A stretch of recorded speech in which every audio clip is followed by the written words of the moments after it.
Hello दोस्तों, आप लोगों को आज मैं एक कहानी सुनाने जा रहा हूँ। कहानी अगर जो अच्छा लगे तो वीडियो को हमारे लाइक करिएगा, चैनल को सब्सक्राइब कीजिएगा और वीडियो को अपने दोस्तों के पास शेयर भी कीजिएगा। आज की कहानी जो हम आपको सुनाने जा रहे हैं वो बहुत पहले की बात है। आप राजा कृष्णदेवराय को जानते होंगे और तेनालीरामन को भी जानते होंगे, तो उन्हीं के बारे में हम कहानी सुनाने जा रहे हैं। कहानी कुछ इस प्रकार है। राजा कृष्णदेवराय की माता जी का अंतिम समय आने वाला था, काफ़ी वो वृद्ध हो चुकी थी।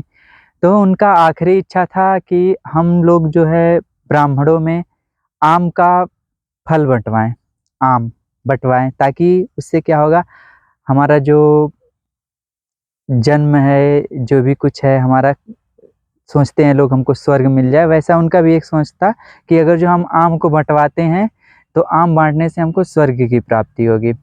आए दिन उनका कुछ तबीयत बहुत ज़्यादा ख़राब हो जाता है और उनका स्वर्गवास हो जाता है। तो स्वर्गवास हो जाता है तो होता क्या है कि वहाँ के लोग, वहाँ के जो ब्राह्मण थे, वो यही कहते थे कि राजा जी, आपकी माता तो स्वर्ग में चली गईं, बट उनका आखिरी इच्छा पूरा करना रह गया है। जैसा कि वो चाहती थीं कि ब्राह्मणों में आम का फल बँटवाया जाए। तो आप एक काम करिए, ब्राह्मणों में फल बँटवाइए आम का, लेकिन वो फल नहीं, सोने का फल बँटवाइए, सोने का आम बँटवाइए ब्राह्मणों में। इससे आपकी माताजी की आत्मा को शांति मिलेगी और उनका जो आखिरी इच्छा है, वो आखिरी इच्छा भी पूर्ति हो जाएगा। तो जैसे ब्राह्मण कहें और माताजी का, उनके पुण्य आत्मा को शांति भी मिलनी चाहिए थी, तो राजा ने वैसा ही किया।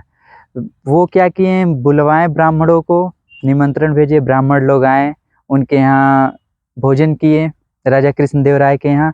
और वहाँ खाने के बाद उनको लास्ट में दिया गया, एक-एक आम का, सोने का आम दिया गया। तो सोने का आम ब्राह्मण लोग लिए और दक्षिणा के रूप में, और खुशी-खुशी अपने घर चले गए। जैसे ही ये बात अगले दिन तेनालीरामन को पता लगती है, तो वो सोचते हैं अगर जो राजा कृष्णदेवराय अपनी माता की आत्मा की शांति के लिए और उनकी आखिरी इच्छा पूरी करने के लिए आम का, सोने का आम बँटवाएँ हैं, तो हमारे माताजी का भी आखिरी इच्छा था जो आज तक पूरा नहीं हुआ है, तो उनकी भी आत्मा भटक रही होगी, तो उनकी आत्मा को शांति के लिए क्यों ना मैं भी दान कर दूँ। तो वो भी चुने हुए ब्राह्मणों के यहाँ निमंत्रण भेजें और सुनिश्चित डेट पे सभी ब्राह्मण तेनालीरामन के यहाँ चले आए। तेनालीरामन ने स्वादिष्ट खाना बनाया था, स्वादिष्ट खाना को सब लोग खाएँ, जितने भी ब्राह्मण थे। खाने के बाद दक्षिणा का इंतज़ार कर रहे थे, तो उनकी माताजी का आखिरी इच्छा ये था कि जैसे लास्ट में, आखिरी में उनका माताजी जो थी तेनालीरामन की, वो क्या करती थी, वो फोड़े से पीड़ित थी, तो उन्हें सलाखों से दगवाना था अपने फोड़े को, ताकि दर्द कम हो सके। लेकिन वो फोड़ा फूटा नहीं, उसके पहले ही उनका देहांत हो गया। तो से तेनालीरामन ने क्या किया, उस लोहे छड़ को गरम कर रहा था। सारे के सारे ब्राह्मण उनसे पूछते हैं कि आप इसको क्यों गरम कर रहे हैं? वो बोले कि हमारे माताजी लास्ट में यही चाहती थी, उनकी आखिरी इच्छा यही था कि हमारे फोड़े को इससे दागा जाए, ताकि हमारा जो दर्द है वो कम हो सके। तो हमारी माता मर गईं, लेकिन ऐसा कुछ हुआ नहीं। तो हम सोच रहे हैं अपनी माता की आत्मा को शांति के लिए क्यों ना हम ये जो दाग का काम है वो ब्राह्मणों से करवाएँ, ताकि हमारे माता जी की आत्मा को शांति मिल सके। तो फिर वो जैसे ब्राह्मण सुने इस बात को कि हमको लोहे के छड़ से दागने की बातें कर रहा है, तो सारे के सारे ब्राह्मण बौखला गए और तेनालीरामन को बुरा-भला कहने लगे।